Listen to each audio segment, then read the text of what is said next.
Abusua, Wendy Shay ayin, any sister fia ayin, any Wendy Shay mami. Oma bumodi abekasa fa Tracy Shay a program no obo modi akoye no ayin. Oma bekasa afa na meslemo. Mumien konko tie ni egwe. You feel out the Hi device guys, in. so I want to The wish Shay you a gang. happy New Year. Please Happy New say, Year make it from work, make it work, Nigeria. Hey, Yes, I'm in superstar. Lagos right now for the Charlie, we can Afrima check 'em and out. Yeah. some music business. And Now, me who check say it never out, be bro. trendy. It was social media, and I have to clarify one or two. I believe so probably you know any my dear me babe come about Meba Tracy, yeah, performance be a cause so and the kika ho. So first of all, me who comments be brave. A lot of people are saying so when the shape for Kolano go back to the parents and blah blah blah. And me perceive me clarify number one, Tracy, I don't live with Tracy. Tracy on Tim and Chain. Every time you see Tracy with me, you know, you should know that there is an auntie. Ne auntie Ekameho. She works as her manager. Her parents are also always with her, and even her siblings, including her uncle. He plays the role of a road manager. Yes, and so every time someone go who Tracy so that woman who piano now she's on vacation. Either she's on vacation and I say oni school. I always make sure every time Tracy is with me, you know, only school yeah. So what I do in Tracy's life, and I say, as I pledged, as a mission in school, in education, from class 5 to uni, it still stands. I do that. And what I also do is that anything she needs, her parents let me know, and once I'm aware, I provide it. Anything Tracy needs, I give it to her. And people were also asking, now Wendy Shay, what are you mentoring? What is this mentorship about? Okay, so Tracy, her real name is Tracy JC. But Obianim said when she came into the limelight, because of the affiliation with me, I'm a fan under my wings. You know, people call her Tracy Shay. So once the Shay is attached to her name, publicly, anything she does affects me. And her affiliation with my brand definitely makes it comprehensible. And say Mekasa may mentor Tracy. Anything about her appearance, the stage presence, entire or share edical stage, so the kind of words she will say, and some of the kind, how to relate to the type of audience that she's performing to. Before she gets on stage, I prep her. I make sure she says the right things. The patronati asie. And I believe say you know video be an circulate say and about a week ago she went to a show to perform, and we all saw what happened. Clearly, and send a kind of and that particular show, no, I had no idea about. I didn't know. And clearly, I couldn't groom her or tell her what to do, or basically prep her. Patramatias, yes. So, Tracy Oyakwala, me who said people were bashing her here and there, and then Akwala ono kwa jina stage so with that Wendy Shay. Tracy enkwa entini free Accra enkoko for Ridia enkobo show on her own. Oyakwala then the parents ebeye anaso mbeka chere no ena obeye. And yen nyina yehu de ekoso parents so many o makasa omati asese ade omoye no omanye no yie. And said they went to perform. Mama Tracy Echo performing without my consent. So Tracy, you're a very talented girl. Menkwana mihu adia ewonimu. The star that she is. And until I'm a factor me to say me buano ewo industry we must be she can navigate now about the star that she is. She needs grooming, of course. That is why I have taken upon myself to do that for her. And I know say the parents may dream back no more aligning with me. When it comes to that, I know Tracy will become the star that she's supposed to do. Intime pamocho obi bia oko show na say na say ohun video ni bi say Tracy e kan bibi no an kan year Mr. Mo Fanchen. We have already talked about it and in Tiasie Ayejuma all sides. And nyame were plans akesema Tracy and ni nyina so ebebe mu pepepe if the parents align with it. And like I said, once it's because Tracy is affiliated to me, you know, I'll make sure say Tracy will become the best of herself in terms of that. And me pacho mo ka say na sister Fia anya de e na say ni no. Sister Fia me ama ye me research me na kasa she knew nothing about it. It was solely and entirely the decision of Tracy's parents to go and go on that stage without anybody's concern. Enti me pacho odra mo ma Tracy mama eso enti and mama ye nyina support no o me the star that she is enti. Thank you so much. Ebusa for sister Fia release press statement or just say Tracy share video na trend ya just na or performing onu sister Fia show us no. I just say ko ba ya mo say the way Tracy share esikasa kire public no na nye akoda ketua otumi commande empanyimfo akukudament say mon sorry ni ade no ase Ghana fo ni anje ho ama mo di Tracy share any sister Fia na kasa atem. If you're ready, stand up your feet. Be on your feet, ladies and gentlemen. Sister Fia Babeka say, onim hwe, onim kwan ye fa so a Tracy Shea kra bedu Kofori dia hono. Onim kwan time mu pa Tracy Shea e performing on stage so. Because onim hwe, o kire a onko buki Tracy Shea bia. But ni ohun ya ne say Tracy Shea den a perform ama just video no go viral. And ama Ghana for edi sister Fia tem say uko buki akwada we ade na wan famfa we ni Shea so na uko akwada no mame ho na uko buki akwada no na chese ama we ni Shea ene akwada na wofo enya entawantawa kakra omu temu achese enya asem kito ni nyina no Ghana force kire say sister Fia ene kosi we nyina ai ade na sister Fia utimi ko buki akwada no true na wofo abra we ni Shea ene de akoda no ba out on the channel enti abusua sister Fia so kire say asam na etro ni nyina ba ko bia enimu a nokre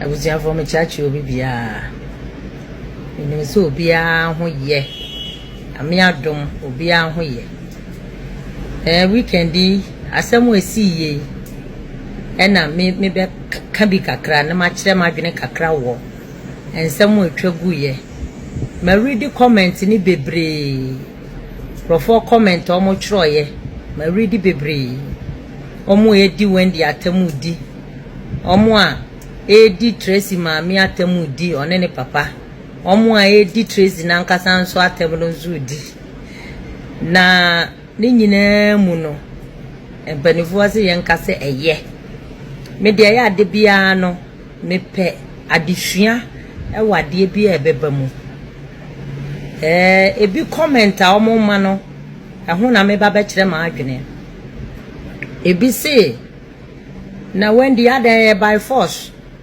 omo na di omo ma na omo so omo di awofo na di omo ba na se ne omo pese omo ye omo ba na eden na e wo se ma ne ye wo ya ebi nsusu so when the for wasem ko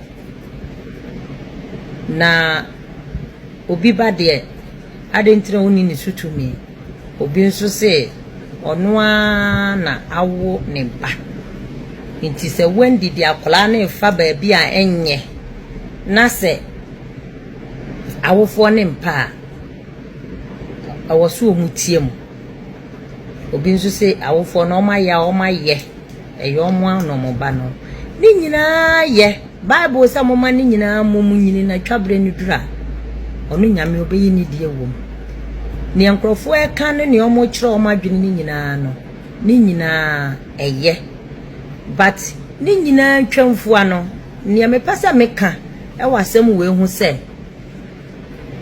panifo se obi ye opapa na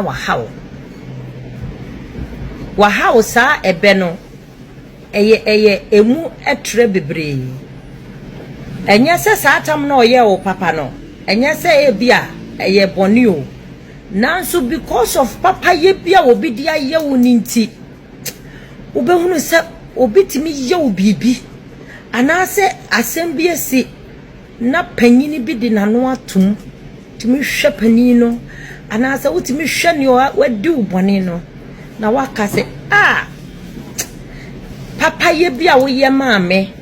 Anase wotimi ekohia obi a waye o papa ba na epia wadi ubone no wahunu se wo maame ne mama she papa bia mama she ye ameni nti no ne ba no de a me de a chew anu nti na yesi obi ye o papa no wa hawo ne mo ka se eye maame no no ane ba o betimi di na ye bibibia o pe ye maame ne papa ye na wofo no eye no kure nanso mpanimfo se enam duaso ena homa ehunu so edinka efe se bia akwara no wanya shobi na okwakobo a na obo eye ne godmother amania enka ensehwe abusuafo mo nka hunu se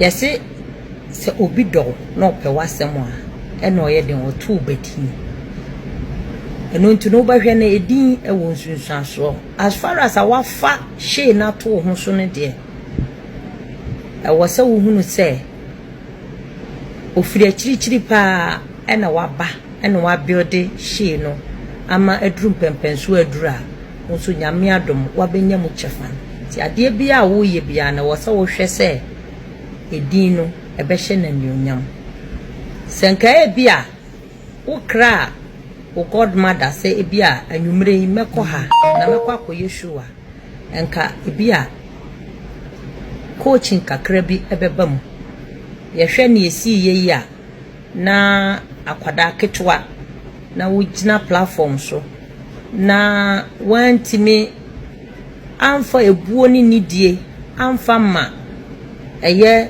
umpanimfo wo hwe wo mo ana mo wo agrona sina ebi yo maame size ebi yo nana size ebi ye wunuanom mpanimfo enti enka coaching kakra ba mu a enka omo ba kire wo se fakasa me paacho ye den e kasa asem no na because of say coaching bia mamu ninti no wa hunu sa akwada asem okogina ho a no se monsore so ati ase ama nkrofo bebre adwa wo hwe comment section na se a bebre adwa se akwala ketwa wo coach wo mpanifo se omonsore na omonka she wo ka se ya but senka respect bi eba mu a enka bebia beko fine eno ntina me ka ne se edru ba bia yesi ne odi akire no hua ne wadi kan ne nantie se ne ebe ya bibia ebe ye fine but mu a sebe mu ka se akola no obetimi aye bibia wendi mfa na asem mfiri honko wendi nya ne o kire no na awofo no ewo ho kwan se omodi akola no ye ne omo pe no mahunu se yesi papa ya asa awieye bremu papa ya asa so obi ampese obeye papa biem because of aniema bi any comment bi ni nsem bi a BBC a ebi kanti no na onipa na owo pepa eso obeye nadwuma no obahwe no wate asan nkwala bebre efreme kwala bebre freme pa omope akwanya sane Tracy anyanyo me kura me ka kire Wendy say nka onhwe na onte dancing school enfama nkwada no nti mugidi say we obeye biem onyo ugidi say musician bi wo ho na akwala bi wo talenta obefa akwala no aboa nana onye eno nti edru ba bi na bibi ba aya momye hwe ho yie ye kasa yem ene se ne ebe address issue afa no aya momye hwe ne yie ne ewiase no boafo eho na pa enti abusua me de asɛm no yɛmɛka ne sɛ eduru baabi a ayɛ amomo yɛnhwɛ yɛ nneɛma a yɛyɛ ne yɛ kasa yɛ mu sɛnea ɛbɛyɛ a ɛntwi nipa papafoɔ ɛnkɔ akyiri obi wɔ hɔ nom a ɔwɔ ɔpɛ sɛ bi a ne sika ho adwodo anko betimi de aboa anaasɛ obetiti ne mɔwure mu ɛde aboa akoda bi a wɔba no ensɛm bi sɛ nti no nipa no ɔnyɛ nanso bi anko so ne mu a nka nipa no bɛyɛ kɛseɛ paa tibidamo nyinaa se obi a wakyerɛ na adwene bia bi atemdidie bi afiri ba ye bia no ne nyinaa yɛ ɛhyɛ ɔmo nyinaa den ɛhyɛ yɛ nyinaa den ama yɛhunu ya namo a yebetutu edamose amin. Wendy Shay, enye by force, my dear, enye by force. Me like this, I'm not a fan of you. Like me, you're a fan. What you say, yes, but we all can see. Say you are doing a great job. You are doing so well. This small girl now, a fan. Who ya de she? And that from a bashe. And that from what you say. Obimpo wu dampo nimse bashe. And that from. So if you have genuinely from the bottom of your heart you've decided to take care of this girl, you're having issue from her own family, her own parents, so that you have done your part. Wherever you can take that girl you have into the bush for how sister and by for Ghana for eto de bia mo men fa no kran to baby and no kre eda what you say na mo men fa any dear money any dear sefata no. Tracy Shay, your parents did not do well. Tracy Shay, bushia ni parents, you not try. That is total disrespect. Just one yard dear cry. 1 year, they would him say Mobane godmother, Wendy Shay. So why let her go out for a program without her consent? She left Accra to Koforidua, Cove Town, to perform at Sister Fia's birthday party. Me, from her costume, and I mean who say Wendy Shay, and ni will be. Ninta di Shay, Sada, and you ran at Tadiana, Colana Shay, and Amianka Sami who say Wendy Shay, because I know how she dresses. Meaning, said ya Wendy Shay, SSA Colana, one in the baby. It's immediately who da. And then also her performance made us know, say, Wendy Shay any movie. How can you be on stage and be like, Munjina, stand up for me, stand up for me? And the girl was stressed, sad. Like the video I watched, we share video ni close costume and koye, ni bibia performance was poor. And then when the videos came out, Ghanaians were not attacking her parents, they were attacking Wendy Shay. Because after all, Wendy Shay ni enim so shakwala na ye attacking Wendy Shay. You people have started displaying so early. Wendy Shay could have neglected this girl, this small Tracy Shay, you know. The very day her video went viral, but see that be one mama knew me a hit into any mama foul. Na me natural, na me show, na Tracy. Me the wab bomb me bony at ya. So it's fine. And your bonnet, when you went to me and your call back, who cries a ebia. It's if I invite a program, is it? I'm more person Tracy where Tracy Shay as soon was thrown into your bet me up for me. Who taught you that? You people don't have any idea about management. Moon name social media, who say, moon name fame, who say, moon name any idea about artists being on stage. You don't have any plan about that. And I'm person metremo. So you people, I find a mobile. Tracy Shay parents, you've not gotten anywhere. Her manager, girl be now managing them. Why did you people do that? Mamunya sabio mo. Muhunti nkofo bebre ajan nkofo mwa. People have stopped helping people because of this same attitude. Because of this. Mudu agolani nyundu baby ampo on through baby ampo na master say edene ko perform without Wendy Shay no. Eh ma enyi ma ye nse media mamunya bonia efo. Wendy Shay Obraja you. Na said I can afford to do what I make the argument. When the shave, Coco say, we bush of one yard, they'll fail you. Your mother, your father, they'll fail you.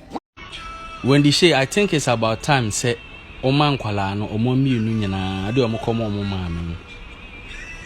For Mommy Union, and so Mwabi Krana, you can still help them. So much your mamma, Mufi, now walk a crana, dear mom. But the idea of you taking them to programs nesa aniamano emboa wankasa now hwe akwara ne maame ne papa timi ko buki show ma akwara no without consent a good thing wo de hwe Afronita ne Abigail embra Afronita bo akwara na ma akwara na rise through baby ne maame mo omunya idea bi say now na akwala ni hia Afronita ni biom. She can be on her own. She be you oni akete mpanyinsem. Okay. Eno nso sa mbra be you bo akwala na ma na rise kakra na na ne maame mu je akwala ni free ne ho. So now no say one looky sharp and fa akwala na nkoma ne maame ne papa mu ahon. There will be a day I will regret it. My stage experience was very and I love how to explain it and I love all the stages. Thank you all for inviting me very much because I love this place and the stage experience was very nice. Mesenge radio akola we ho. Be one we a ho. Oba besin Wendy Shay. Ai, ama one we obe disrespecting papa because ohwe senia asakola no oyin peninsem bi star obi. Ti o say Wendy ohwe no yi ankasa. Muslim Wendy di e twa gu musumfu Josephine. Amish mama famu si asia.